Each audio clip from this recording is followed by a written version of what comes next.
चार पाद में जिसको कह सकते हैं, जैसे पहला था समाधि पाद, साधन, विभूति और कैवल्य, और टोटल इसमें जो सूत्रों की संख्या है 195 बताया गया है।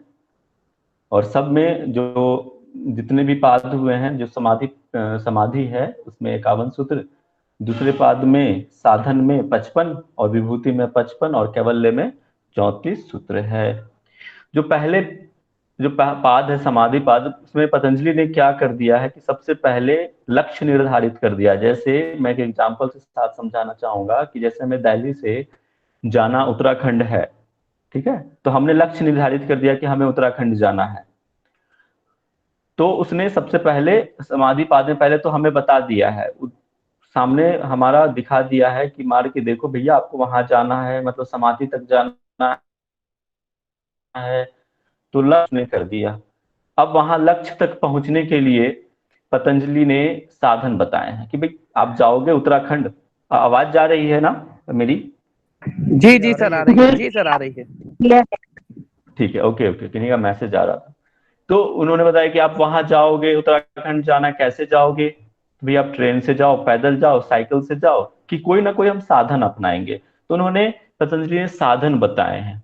जैसे आप अष्टांग योग की चर्चा करी है, उसमें फिर ईश्वर प्रणिधान की भी अभ्यास करा, ये सब चीजें आप वहां आगे पढ़ेंगे। और जब कोई योग साधक, ठीक है, तत्पर हो जाता है, अपने लक्ष्य के प्रति आरूढ़ हो जाता है, तो उसे सिद्धियां मिलने लग जाती है, विभूति मिलने लगता है। तो उसमें थर्ड जो विभूति पाद है, उसमें विभूतियों की चर्चा करी गई है, विभूति पाद में, है ना, उनको सिद्धियां मिलती है। और अंतिम पाद है कैवल्य। और लास्ट में क्या होता है, जब सारे चीज सिद्धियां मिल जाए, तो अंतिम में कैवल्य मोक्ष की प्राप्ति। तो उसमें समाधि के प्रकार बताए गए हैं, कितने प्रकार हैं बताए गए हैं, उसमें हम देखेंगे। और समाधि को परिभाषित करा गया है, ठीक है। और एक एक करके समाधि में भी, जैसे हमने कल पढ़ा, क्या क्या पढ़ा कि योगी की परिभाषाएं हमने पढ़ी, है ना। इसके बाद जो वृत्तियां थी, वृत्तियों के बारे में हमने पढ़ा, ठीक है। और फिर वृत्तियां पढ़ने के बाद हमने पढ़ा कि अभ्यास वैराग्य के बारे में पढ़ा, ठीक है। इसके बाद स्वरूप, है ना, ईश्वर का क्या स्वरूप था वो हमने देखा। भव प्रत्यय पढ़ा हमने कल, ठीक है। और फिर अच्छा, एक प्रश्न मैं आप लोगों से पूछता हूं, आप मुझे बताएं कि अभ्यास और वैराग्य हमने पढ़ा, तो वैराग्य क्या होता है, वैराग्य कैसे उत्पन्न होता है? कोई एक व्यक्ति माइक म्यूट करके हमें बताइए कि वैराग्य क्या होता है, फिर मुझे पता चलेगा आप कितने कल एक्टिव रहे हैं क्लास में। एनीबडी?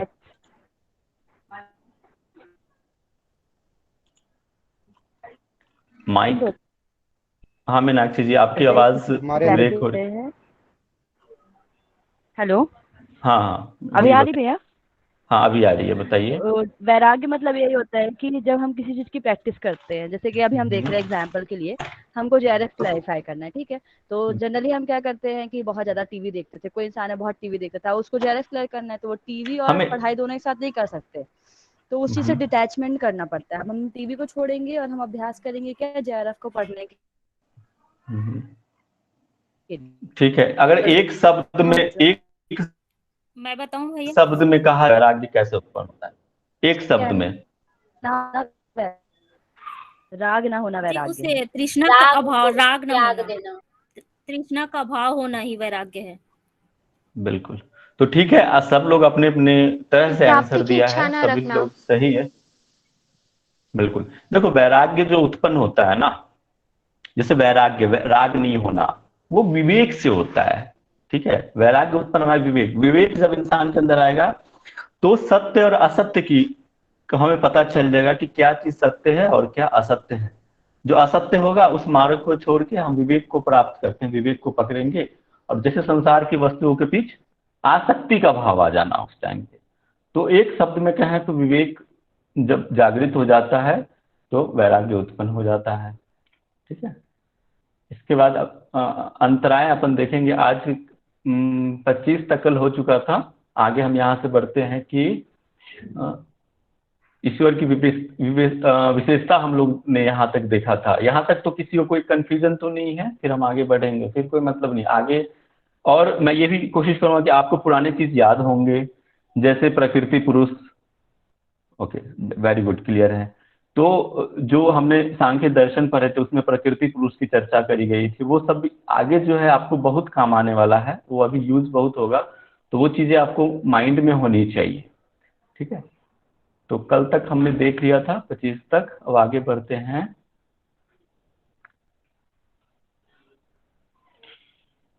26वां श्लोक है, इसमें जो विशेषता ही बताया गया है, ईश्वर की जो विशेषता जो है वो बताई गई है कि पूर्वेशामपि गुरु कालीन अनच्वच्छेदात, मतलब बताया गया पूर्वेशाम मतलब पूर्वजों का।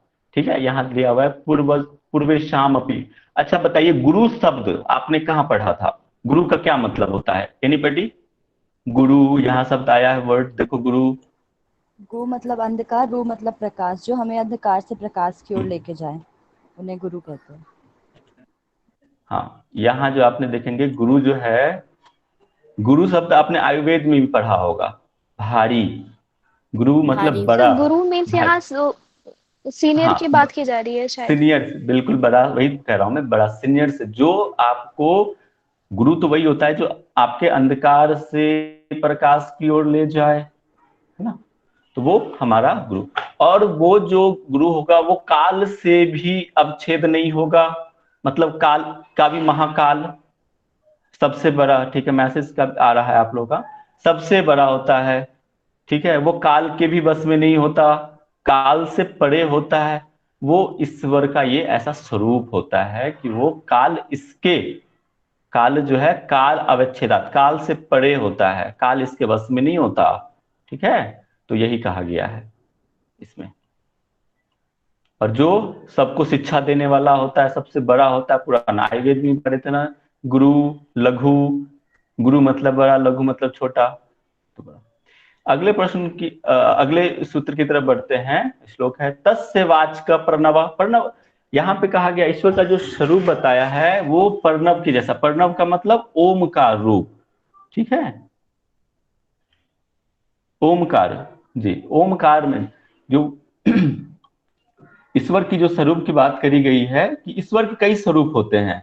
आप जैसे कोई एग्जांपल में देता हूं कि जैसे पानी है, पानी का स्वरूप कई अलग अलग होता है, जैसे भाप, बर्फ, ये अलग स्वरूप है। वैसे ही कोई भी स्वरूप हो, सारे स्वरूप ओमकार में प्रतिष्ठित रहता है। जो ईश्वर के स्वरूप जो है ओमकार में प्रतिष्ठित रहेगा, और हम उसे ही प्रणव कहते हैं। कहते हैं ना सबका मालिक एक। आप कोई भी ओमकार का ध्यान करो, आपका ये एक चीज है कि ओमकार का ध्यान।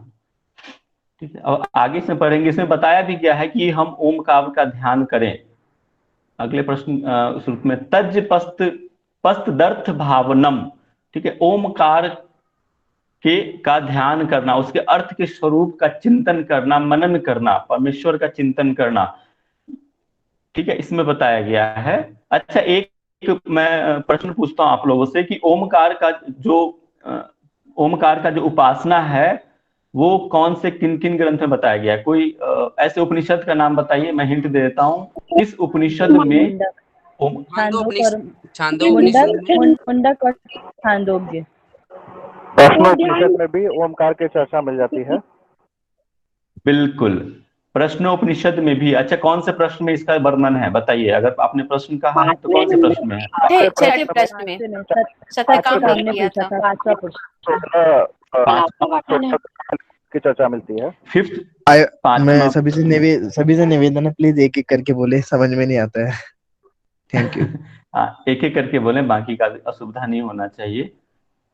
ठीक है, तो आप बाकी लोग मैसेज भी कर सकते हैं, मैं मैसेज भी देख रहा हूँ, इसलिए मैंने डबल सिस्टम रखा है यहाँ पे, ताकि मैं पूरे तैयारी के साथ आया हूँ कि आपको मैं पूरी मैसेज देखूँ। वेरी गुड, मीनाक्षी जी भी कह रहे थे।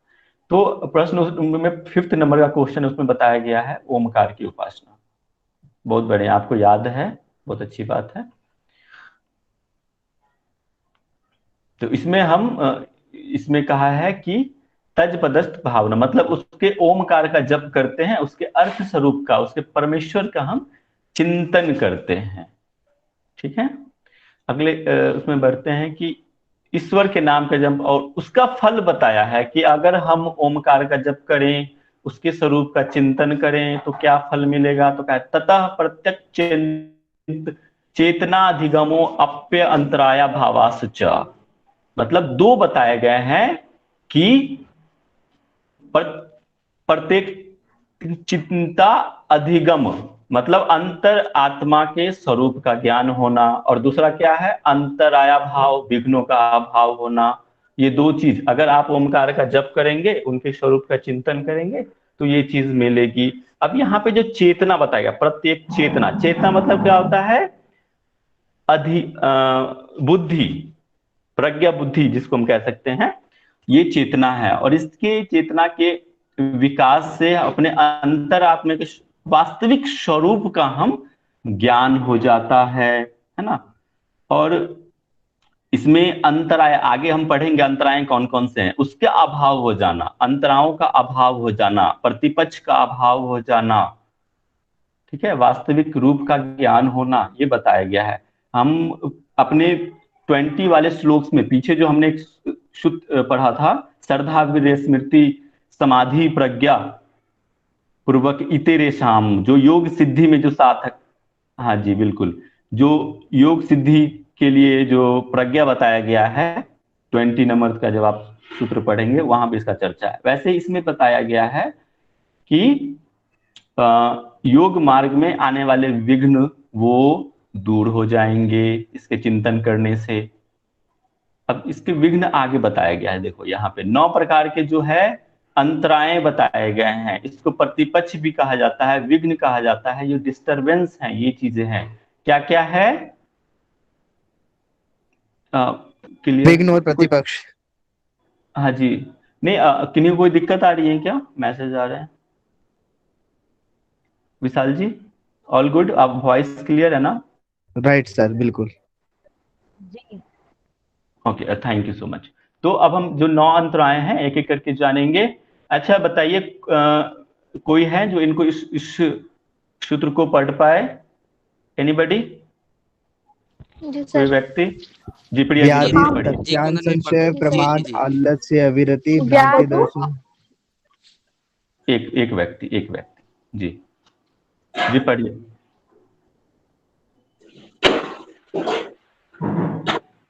चलिए ठीक है, प्रमाद आलस्य एक व्यक्ति बोलिए। की भ्रांति दर्शन अलब्ध भूमित्व वस्थितत्वानि चित्त विक्षेप पास्ते अंतरायः। जी बढ़िया, चलिए मैं पढ़ता हूँ। व्याधि अस्तयान संशय प्रमादलस्य आलस्य वितरति भ्रांति दर्शनावलब्ध भूमिकत्वान अवस्थिति तत्वानि चित्त विक्षेपास्ते अंतराया। ये जो 9 अंतराय बताए गए हैं, ये विक्षेप बताए गए हैं, वो योग मार्ग में बाधक हैं। जैसे क्या क्या है एक एक करके देखते हैं। जो पहला क्या है, व्याधि। व्याधि मतलब अपने शरीर इंद्रिय और चित्त में किसी प्रकार का रोग उत्पन्न होना, है ना। आपके शरीर में कोई भी व्याधि उत्पन्न होता है, कोई रोग उत्पन्न होता है अपने शरीर इंद्रियों और चित्त में, उसको हम व्याधि कहते हैं। ये भी आपके योग मार्ग में बाधक है। अस्तयान, अस्तयान क्या होता है, अकर्मण्यता का भाव, है ना, साधनों में प्रवृत्त न होने का भाव क्या है, अस्तयान है। देखिए यहाँ अकर्मण्यता अर्थात साधनों में प्रवृत्ति न होने का स्वभाव, अस्तयान। ठीक है, अकर्मण्यता मतलब क्या होता है कि कह सकते हैं इनको सीधे शब्दों में कि धैर्य की कमी, धैर्य कमी बोल सकते हैं। मतलब हम उस रूप, जैसे हमारा मन नहीं कर रहा है, चलो आज आसन करने हैं और थोड़ा सा मन नहीं कर, उसके उस चीज के प्रति हम आरूढ़ नहीं होते हैं, तत्पर नहीं रह सकते। मतलब वो चीज है कि उसके साधनों के प्रवृत्ति नहीं रहना हमारे मानसिक रूप से, वो हमारा उदासीनता का अकर्मण्यता है।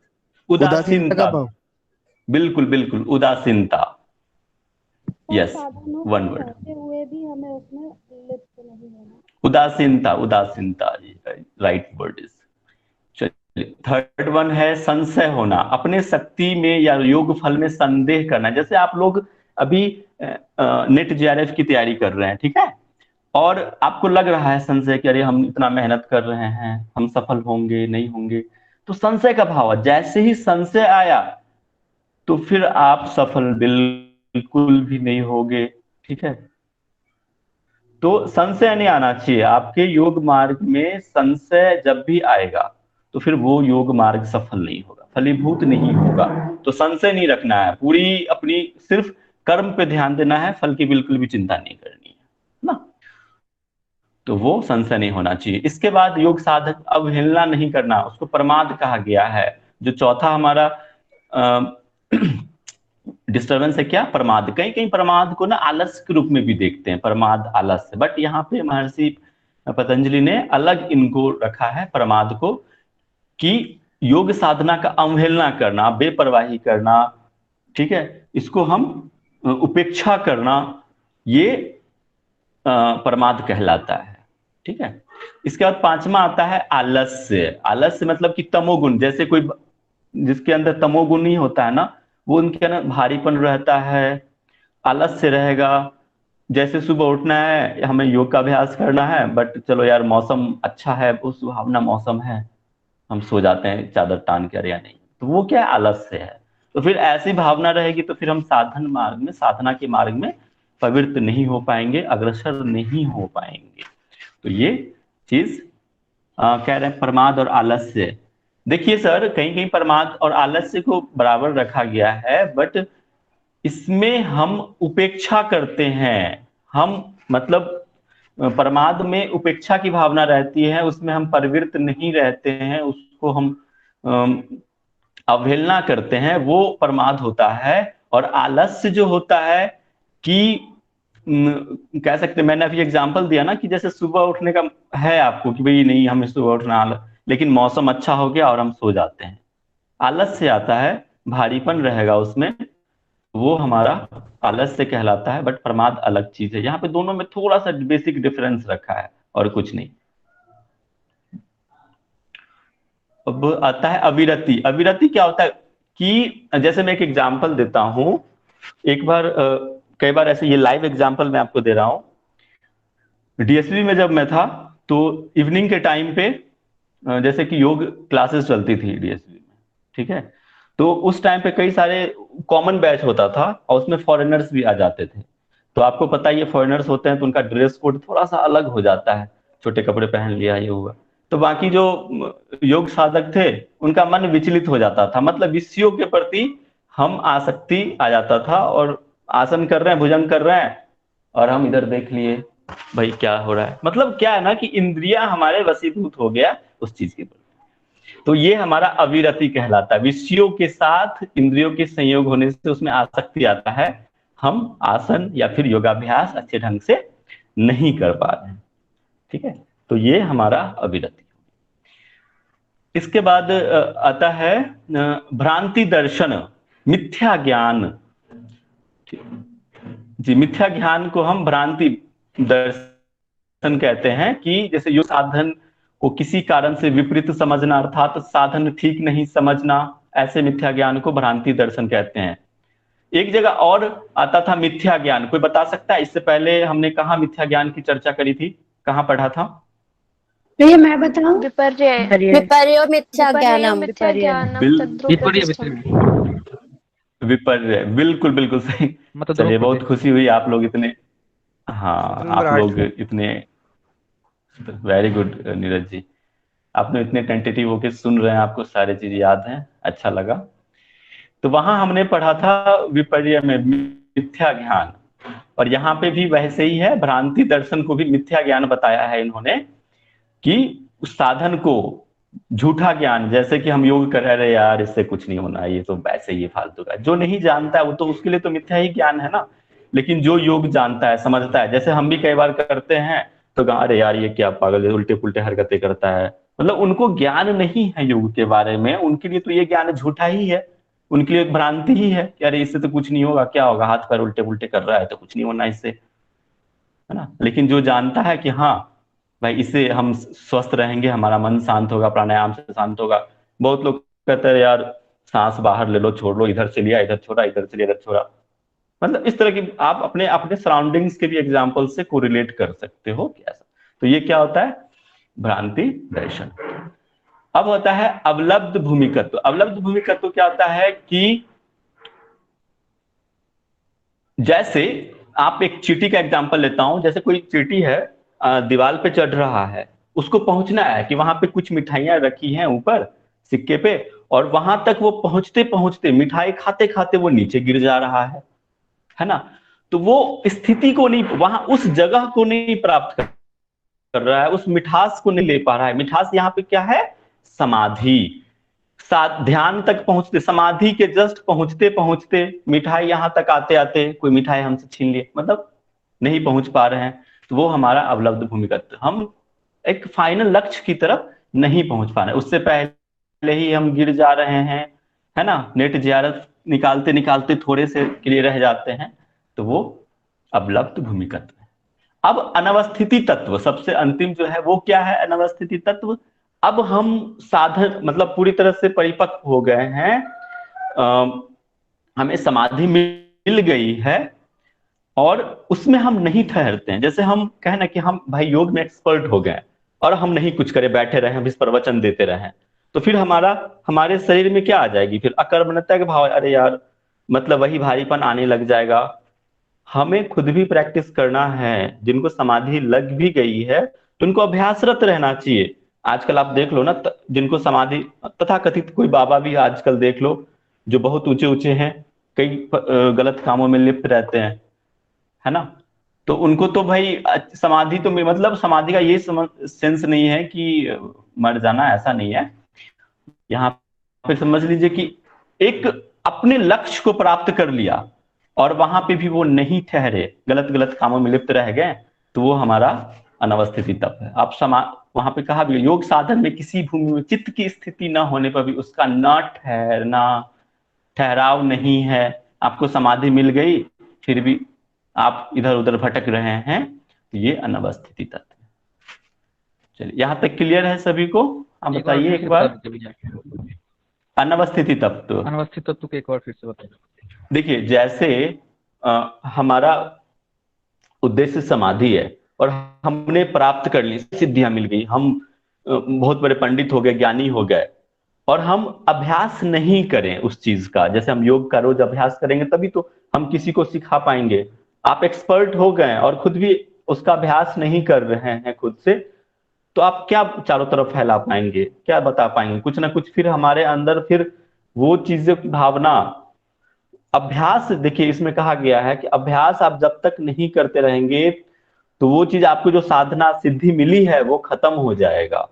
तो आपको लगातार अभ्यास करते रहना है, लेकिन आप अभ्यास नहीं करेंगे, मतलब यहाँ है नहीं ठहरेंगे। ठहराव होना चाहिए, ठहराव होना चाहिए। आपको एक सेंस यहाँ पे है कि आप जो चीज कर रहे हैं उसका अभ्यास करते रहें और मस्तिष्क, अपने इंद्रियों को संयम रखें। यहाँ पे इंद्रियों पे संयम रखना है, और आपको सिद्धि मिल भी गई है तो ठहराव, उस पे रुके रहें, अभ्यास करते रहें उस मार्ग पे। अगर नहीं करेंगे तो वही अनवस्थिति तत्व कहलाएगा। इधर उधर मन चल चल घूमेगा, ये कुछ करने को करेगा, वो कुछ करने को करेगा। ठीक है, क्लियर है प्रकाश जी?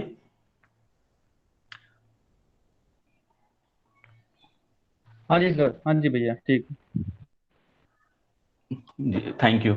आगे बढ़ते हैं अभी। अब कहा गया कि ये तो विघ्न है ही, इसके अलावा भी कुछ और भी विघ्न है। जैसे सब टाइप कह सकते हैं। एक तो हमारा होता है ना टाइप, सब टाइप, तो ये है अलग दूसरे प्रकार के विघ्न, इसको कहते हैं सहभू।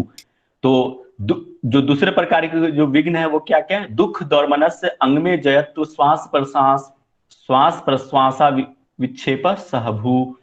ठीक है, तो क्या क्या है? दुख दौर्मनस्य अंग में जयत्व श्वास प्रश्वास। एक एक करके देखते हैं क्या होता है, कौन कौन से विघ्न है।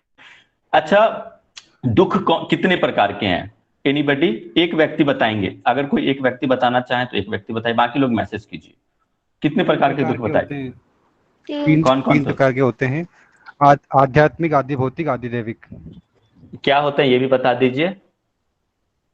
जी, जो आध्यात्मिक दुख होते हैं वो जो शारीरिक उसमें जो आध्यात्मिक दुख में शारीरिक पीड़ा होती है, और जो आदि दैविक दुख होते हैं उसमें जो ये भूकंप वगैरह आते हैं, हम्म। जो भी आज सॉरी आदि भौतिक में जो भूकंप वगैरह आती है, सर्दी गर्मी जो नेचुरल होते हैं, है ना। और जो आदि भौतिक होते हैं उसमें ये भी अपन मनुष्य मनुष्य पशु पक्षी वगैरह आते हैं उसके अंदर, तो उनकी जो पीड़ा होती है उनको आदि भौतिक कहते हैं। हम्म। 3 तरह के। हाँ, स्टार्टिंग में थोड़ा सा आप गड़बड़ जा रहे थे, फिर बाद में आपने सही करा। देखिए 3 प्रकार के बताए गए हैं, आध्यात्मिक, आधि भौतिक और आधि दैविक। आध्यात्मिक गुण वो हुआ जो मन, इंद्रियां, शरीर में जो ताप या पीड़ा उत्पन्न करें, ठीक है। जैसे कोरोना सा दुख होगा। हाँ बिल्कुल जी, अभी तो यही है, जो कोरोना जो हो गया वो आध्यात्मिक दुख अभी हो गया। इसके बाद आधि भौतिक, आधि भौतिक में किसी पशु पक्षी मनुष्य के द्वारा दिए गए पीड़ा आधि भौतिक है। और प्राकृतिक रूप से नेचुरल डिजास्टर जिसको कहते हैं, नेचुरल डिजास्टर, जैसे सर्दी, भूकंप, अति अल्प वृष्टि, इसके बाद अतिवृष्टि, बाढ़ आ जाना, ठीक है, सुना, ये सारे चीज जो है ना आधि दैविक में आते हैं, ये आधि दैविक दुख है। ये भी हमारे योग मार्ग में विघ्न उत्पन्न करते हैं। इसके बाद दौर मनज से, ठीक है, जैसे मैं एक एग्जांपल के साथ बताऊंगा कि दौर मनज से क्या होता है।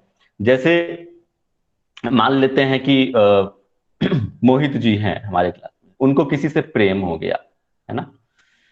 अब प्रेम हो गया, बात यहां तक पहुंच गई कि भैया शादी होने जा रही है, ठीक है, और एन टाइम पे शादी रुक गई, ठीक है। इच्छा की पूर्ति जो अब वो चाह रहे थे, ठीक है, कि हमारी भैया शादी होगी, बैंड बाजे बजेंगे, और फिर भैया बैंड बाजा बजते बजते रह गया भाई। तो फिर वो हो गया अपनी इच्छा की पूर्ति न होने, जो मन में क्षोभ उत्पन्न होता है ना, वो हमारा दौर मनस्य कहलाता है। माइक किनका म्यूट, कुछ कहना चाहते हैं कोई? माइक म्यूट कर लीजिए जी। जो इच्छा की पूर्ति नहीं होने पे जो मन में क्षोभ उत्पन्न होता है वो दौर मनस्य कहलाता है। अंग में जयत्व, अंग में जयत्व मतलब शरीर में कंपन होना। अब कई सारे लोग ऐसे भी जब भी आसन करते हैं ना तो वाइब्रेट हिलते रहते हैं। जब स्थिरता नहीं आएगा तो फिर भी वो योग मार्ग में सही नहीं है। स्थिरता आना चाहिए। जब आप पढ़ेंगे आसन में स्थिरता आना चाहिए, जैसे आसन में स्थिरम सुखम आसन, स्थिरता नहीं जब तक आएगा तो हम योग मार्ग में प्रवृत्त नहीं हो पाएंगे। तो जब भी अंगों में कंपन होगा वो अंग में जयत्व कहलाता है। अब आ गया था श्वास प्रश्वास। तो जैसे सांस प्रश्वास से मैं सीधे समझू कि एक श्लोक है प्राणायाम का, तस्मिन् सति श्वास प्रश्वास विच्छेद प्राणायाम। श्वास प्रश्वास के विच्छेद होना ही क्या कहलाता है? कुंभक है, प्राणायाम है।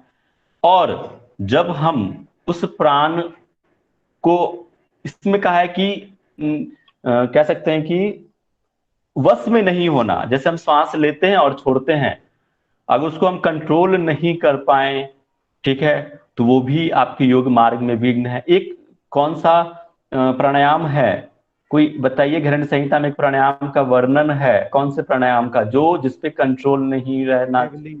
बिल्कुल, केवली प्राणायाम है, बिल्कुल सही, ठीक है। तो उसमें श्वास प्रश्वास क्या क्या है? श्वास में, श्वास का मतलब क्या होता है? इनहेल करना, इनहेलेशन, और प्रश्वास मतलब एक्सहेलेशन। तो जब हम बिना इच्छा के बाहरी वायु का भीतर प्रवेश कर जाए, बिना इच्छा के, हमने नहीं चाहा, वो विघ्न कहलाता है, वो श्वास कहलाता है इसमें। और प्रश्वास बिना इच्छा के अंदर की वायु बाहर चला जाना, ठीक है, जिसपे हमारा कंट्रोल नहीं होना। तो हमें we have to control on it, तभी जाके हम योग मार्ग में अग्रसर हो पाएंगे। इसी को कहा है विक्षेप सहभू, है ना। ये 5 प्रकार के हमने देखा। अब आगे बढ़ते हैं। जो विघ्न है, जो ऊपर हमने जो भी विघ्न पढ़े हैं, इसको दूर करने के उपाय क्या क्या है? तो इससे पहले हमने कौन से उपाय पढ़ा था? कोई एक व्यक्ति बताइए, एक उपाय हमने क्या पढ़ा था? अभ्यास वैराग्य तन्निरोध। ईश्वर तस्य वाचक प्रणव। नहीं, मैं जो सुनना चाह रहा हूँ एक्चुअली वो अभी तक नहीं आया। तत्र स्थितो यतो तत्र स्थितो यतो अभ्यास। ये तो एक तत्व के अभ्यास से अपने इस विघ्न, एक है ईश्वर प्राणिधान, सुना था आपने? Yes yes. ईश्वर प्रणिधानाद्वा। यस, बिल्कुल याद आ गया ना। तो वो हमने ऐसे ही पढ़ा था कि ईश्वर प्राणिधान से भी हम इस सारे विघ्न को दूर कर पाएंगे, है ना, चित्त को निर्मल बनाएंगे, मन को शांत कर पाएंगे ईश्वर प्राणिधान से। और यहाँ पे एक दूसरा कहा बताया है, तत्प्रतिषेधार्थ में अभ्यास, एक तत्व के अभ्यास से, एक तत्व का अभ्यास कुछ भी हो सकता है, एक जगह पे कहीं पे भी एक जगह फोकस करा, एक तत्व, कुछ भी एक तत्व हो सकता है, वहां पे लगातार आप अभ्यास करेंगे तो आप योग मार्ग में अग्रसर हो पाएंगे। ठीक है, इससे आपको क्या होगा कि काम, क्रोध, लोभ, मोह सारे चीज दूर हो जाएंगे। ठीक है, क्लियर? देखो यहां भी लिखा है, उपयुक्त दोनों प्रकार के विघ्नों का नाश ईश्वर प्रणिधान तो से होता ही है, इसके अलावा दूसरा उपाय बताया गया है। जी बिल्कुल, आगे बढ़ते हैं। चित्त को निर्मल बनाने का उपाय बताया गया है क्या? मैत्री, करुणा, मुदितोपेक्षा नाम, सुख दुख, पुण्य पुण्या विषय नाम, भावना, चित्त प्रसादनम। भावना, हमारे क्लास में भी 2-3 भावना तो आई थिंक है ही, मैं उनकी बातें नहीं कर रहा हूं, ये भावना कुछ और है। चलिए, ये जो बताया गया है सुख दुख पुण्य पुण्या विषय नाम, ये क्या है? विषय। आप विषय को ये समझ ले, ये लोग है। कोई बात नहीं मीनाक्षी जी, कोई बात नहीं, आप ध्यान यहाँ लगाइए, सीरियस मत होइए आप लोग, मौज के साथ पढ़ते रहें, फिर मजा है। सुख दुख, ये सारे जो 4 विषय बताए गए हैं ना, ये जो 4 विषय बताए गए हैं, सुख दुख पुण्यात्मा पापात्मा, इनको आप समझ लीजिए लोग, 4 प्रकार के लोग बताए हैं, है ना। अब इन 4 प्रकार के लोग के प्रति हमें कैसा रवैया अपनाना चाहिए, किस तरह से अपनाना चाहिए, है ना। अब जो लोग देखना, जो लोग खुश रहते हैं पर्सन, हम उनके आसपास अपने आप खींचे चले जाते हैं। ठीक है, वो अपने आप, हम उनके प्रति एक स्नेह का भाव आ जाता है, अरे यार देखो सामने वाला बंदा या बंदी कैसी है यार, अच्छी है, उनके साथ हम फ्रेंडली हो जाते हैं, है ना। तो सुखी व्यक्ति के साथ कैसे अपनाएंगे? मैत्री का भावना, निस्वार्थ से जो होता है, उसके अंदर निस्वार्थ नहीं रहता, जो सुखी लोग होते हैं ना उनके अंदर निस्वार्थ नहीं होता, है ना। और जैसे मैं एक एग्जांपल देता हूं, निस्वार्थ से याद आ गया, जैसे अपने MDYA के जो फाउंडर हैं राहुल आर्या सर, वो निस्वार्थ होकर अभी आप सब लोगों को सिखा रहे हैं ना, उनका इसमें क्या है, फ्री में क्लासेस दे रहे हैं, तो उनके प्रति देख लीजिए सबका कितना अच्छा स्नेह है, सबको लगता है कि हम जो मित्र हो, मित्रवत हो, कैसा हो, राहुल सर के साथ हमेशा मित्रता का भाव रखें, उनके साथ स्नेह का भाव रखें।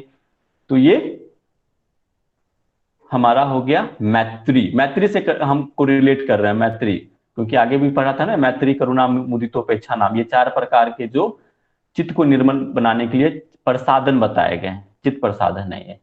तो मैत्री किसके लिए अपनाएंगे? मैत्री सुखी लोगों के लिए। करुणा अपनाते हैं दुखी लोगों के लिए, जो दुखी लोग हैं ना उनके लिए हमारे दया का भावना आ जाता है। देखना आप अपने आसपास जो भूखे लोग हैं, भूखे नंगे लोग बाहर में होते हैं, हम उनके साथ बड़ा दया का भावना अपनाते हैं, उनको कुछ दे देते हैं, चाहे किसी न किसी रूप में उनको हेल्प कर देते हैं, तो वो हो गया दुखी। पुण्य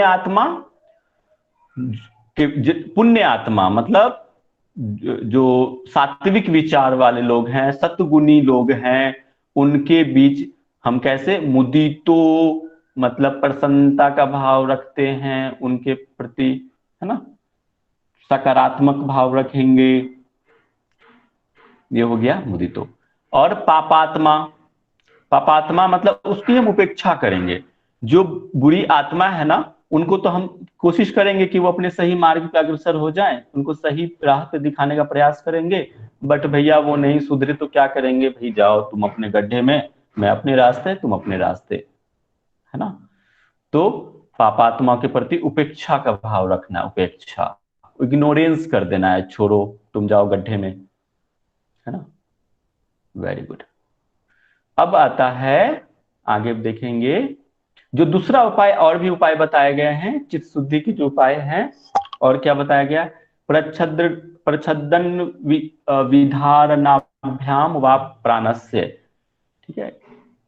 इसका क्या होगा, ये प्राणायाम का एक्चुअली एक प्रकार है कि जब हमने पढ़ा था ना तस्मिन् सति श्वास प्रश्वास विच्छेद प्राणायाम, तो हमारे बारंबार प्राण वायु को लिखा है ना, प्रच्छंद विधारान्नाभ्याम, बारंबार बाहर निकालने और रोकने के अभ्यास से चित्त हमारा निर्मल होता है ना। हमारी शरीर की सारी इन नाड़ियों का मल का नाश होता है, मन निर्मल होता है, ये चीज बताया गया इसमें। इससे भी चित्त शुद्ध होता है, निर्मल होता है, अर्थात प्राणायाम के अभ्यास से। अगले आते हैं, अब करा कि मन को स्थिर करने वाले अन्य साधन, अन्य साधन क्या बताया गया है, कोई एक व्यक्ति श्लोक पढ़ेंगे, विषयवत, कोई पढ़िए, एनीबॉडी। मैं बोलूं? हाँ मैं बोलूं? बिल्कुल दीपाली जी पढ़िए, मुझे लगा सो तो नहीं गए आप लोग। नहीं, विषयवती वा प्रवृत्तिरुत्पन्ना मनस स्थिति निबंधनी। बहुत बढ़िया। तो सोना नहीं है, जागृत रहना है। पता चला क्या मिस कर गए, मैं जरूरी नहीं है कि मैं कुछ अलग अलग भी एग्जांपल्स दे सकता हूँ। वेरी गुड, हम मैसेज पर एक्टिव हैं, बिल्कुल रहिए एक्टिव। तो यहाँ पे विषय जो बताया गया है ना, विषय क्या होता है, विषय, विषय जब अभ्यास जब हम करते हैं, हम विषय पढ़ेंगे आगे और क्या क्या विषय हैं आगे वाले श्लोक में मिलेगा हमें, कि मन को स्थिर करने के जो अन्य जो साधन बताया गया है कि क्या होता है, देखते हैं। तो अब जो अभ्यासी होते हैं, अभ्यास करते करते साधक को क्या होता है, दिव्य दिव्य विषयों का साक्षात्कार हो जाता है, दिव्य विषयों के अनुभव मिल जाते हैं, उनको अनुभव होने लगता है। और फिर और ये जो दिव्य विषय उनको अनुभव होगा, तो उनको ये योग मार्ग में अग्रसर बढ़ाने में आपको हेल्प करेगा। और कह सकते हैं कि आत्मचिंतन के अभ्यास में भी मन को स्थिर करने हेतु इसको बनाया जाता है। आत्मचिंतन से मन को, ये सीधा समझिए कि मैं एक ही शब्द में कहूंगा कि आपके जो मन जो भ्रम इधर उधर भागते हैं ना, उसको आप कंट्रोल कर पाओगे, उसको बांध लोगे, इधर उधर नहीं जाएगा, विषयों के प्रति आसक्ति नहीं आएगा, आसक्ति नहीं। ओके, तो ये चीज है इसमें। अब आगे बढ़ते हैं, इसमें किसी को कोई कंफ्यूजन तो नहीं है?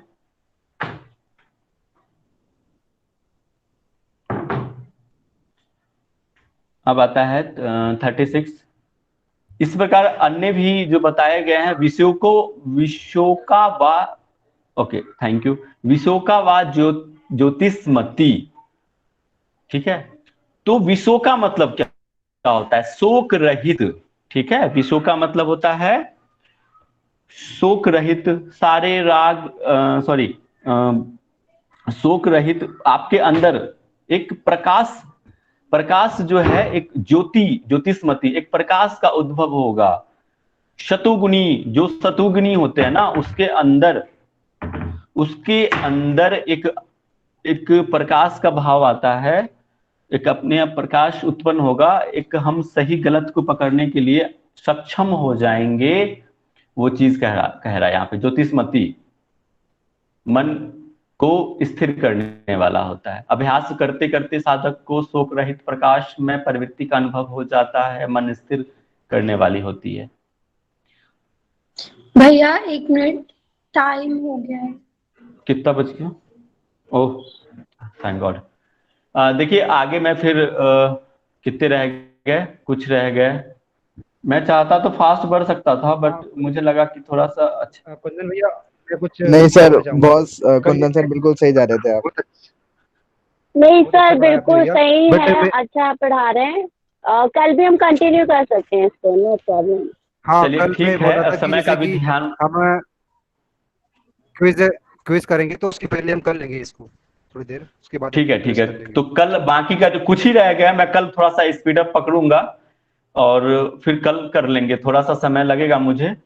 और कोई भी अभी तक तो कोई प्रश्न तो नहीं है आप लोगों को? ठीक है, तो थोड़ी देर आप रुक जाएं, नहीं बहुत बढ़िया पढ़ाया आप थोड़ा आपने। ब्रेक लें। Thank you so much. मैं देखिए, अगर मेरे श्लोक में उच्चारण करने में या फिर समझाने में कोई भी अगर त्रुटि रही हो तो मैं फिर से आप लोगों से क्षमा मांगता हूं। मैं भी आप लोगों के जैसा ही कुंदन सर सीख रहा हूं। 25th नंबर का एक श्लोक थोड़ा सा मुझे उस डिस्क्राइब कर दें। 20। अच्छा, लास्ट में कल जो ये विशेषता ईश्वर के जो मतलब है ना, उनकी विशेषता बतलाई गई है। ईश्वर की जो विशेषता जो है इसमें बताया गया है कि तत्र निरसति संयम सर्वग्र बीजम। ठीक है ना? इसमें कहा गया है कि सर्वज्ञ बीज, इसमें आप सीधे समझे कि इससे बड़ा कुछ भी नहीं है। सबसे बढ़कर जो दुनिया में कोई वती है ना, उसी को सतीशय कहा गया, सतीशय। और निरतिशय क्या? जिससे बड़ा कोई नहीं। देखिए, दो वर्ड है, दो वर्ड समझिएगा, सतीशय और निरतिशय। यहाँ पे निरति संयम का बताया गया है। जो ईश्वर का जो स्वरूप है ना, वो निरति है, जिससे बड़ा कोई नहीं है दुनिया में। ठीक है? और जिससे बढ़कर कोई दूसरी वस्तु हो, सती से समझिएगा, जिससे बढ़कर कोई दूसरी वस्तु हो। निरति सही मतलब उससे बढ़कर दुनिया में कोई भी चीज नहीं है। तो ईश्वर का ये स्वरूप बताया है कि उससे बढ़कर कुछ भी नहीं है। तो निरति संयम सर्वज्ञ बीजम, है ना? ठीक थैंक है। You sir, thank you sir. Okay जी, आप लोग टेबल से उठिए, 1-2 मिनट पुशअप कीजिए, एक्सरसाइज कीजिए, और फिर हठ प्रदीपिका के लिए आप लोग बैठेंगे, तैयार होंगे। हाँ, thank you so Yogi much. Yogi pushup. जी बिल्कुल। थैंक यू जी, धन्यवाद। Thank you sir.